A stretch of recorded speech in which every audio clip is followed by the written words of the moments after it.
তোর এই যে যখন তখন সময় নাই কিছু নাই জেনে হেনু পাইলে এই যে চেয়ারম্যান একটা পাইছর হস্তা পারে বলগো দেখিয়ে যে বহাইছর কার কি সমস্যা ক তুমি ধরে বই তাহলে হবো চেয়ারম্যান সাহেব আমি 10 বিঘে ধান লাগাইছিলাম এটা ধান আমি পাইনি আবার পাই নাই সব শেষ।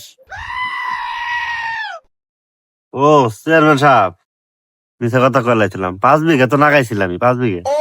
দেখতে দিবি আবার মিছ কথা ক 1 বিঘে তো লাগাইছি জানে জানেন না আর তুই জানে এই যে বার কইলিস তুই আসল কথা এটা ক এত ডাহাইতি মিছ কথা কস কি জানো।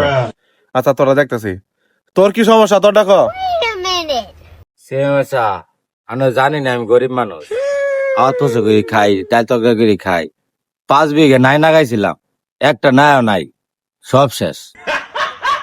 কি কম এইভাবে তো অন্তরফ হইলে তো খুব মুশকিল। আমারও মনে করো 100 নারিকেল গাছ এড়া নারিকেলও নাই। ওই চেয়ারম্যান সাহেব সব জায়গায় চাপা মারেন আমাদের নারকেল গাছে তো 10টা। আচ্ছা যাই হোক নারিকেল গাছ 10টা মধ্যে আমার 100 নারিকেল এড়া নারিকেলও নাই। আচ্ছা এই তোর কি সমস্যা তোরটা ক মাদ্র সাহেব আপনি নেই আছেন কি কম আমার সর্বনাশ হয়ে গেছে আমার ফবর বিদেশ তুমি একটা কম্বল পাঠাইছিল এই কম্বলটাও শেষ ধ্বংস হয়ে গেছে।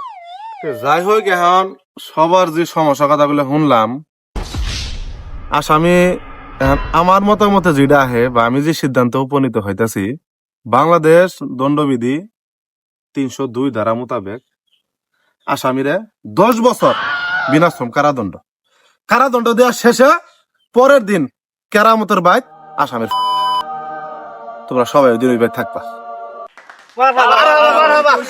চেয়ারম্যান সাহেব খুশি হয়েছি সুন্দর বিষয় আইন নিছে আইন নি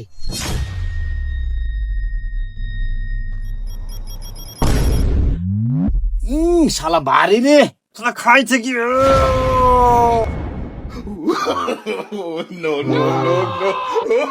খুব ক্ষতি করছে